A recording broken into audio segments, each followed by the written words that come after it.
This week, I'm going to show you how you can make a simple adapter that can turn an old computer power supply into a bench power supply for your workshop. A computer power supply outputs 3.3 volts, 5 volts, 12 volts, and negative 12 volts. All the wires are conveniently color-coded. Most power supplies follow the ATX convention. The easiest way to connect to a power supply is with a female 20-pin or 24-pin ATX connector.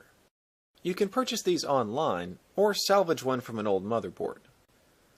To help keep track of the pins, I colored each one to match the connecting wire. Then I soldered a matching wire to the pins on the other side and insulated them with heat shrink tubing. You only need one wire of each color. Now you need to mount the connector to the side of the project enclosure. Start by cutting a slot in the side of the housing. To secure the connector in place, I used JB Weld. Combine an equal amount of both parts and mix them together thoroughly. Then apply the mixture all around the connector. Let it sit overnight to fully cure. Next, we need to drill 1 hole for the power switch and 8 holes for the output terminals. Insert the power switch through the hole and solder the green wire to one of its terminals. Then solder a second green wire to the other terminal. Insert the output terminals into the remaining holes and tighten them in place with their screws. To connect the wires to the output terminals, I crimped a spade connector onto each one. First, I connected the black wire to one of the black terminals. Then I connected the other black terminals to the first one with short jumper wires. I also connected the wire from the power switch to the nearest black terminal. I connected the rest of the wires in ascending order according to their voltage.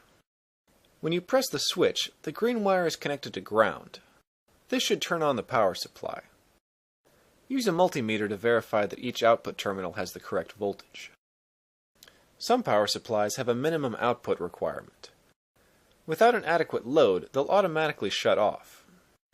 If this happens, you can attach a 10-watt 10-ohm resistor between the 5-volt terminal and ground.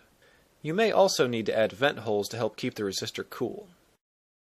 In addition to the 4 pairs of output terminals, you can also add other connectors. You can add a 12-volt DC power outlet by connecting to the 12-volt terminals, or you can add a USB outlet by connecting to the 5-volt terminals. The last step is to add labels to each pair of terminals. And your power supply converter is complete. Thanks for watching, and check back soon for more DIY hacks and how-tos.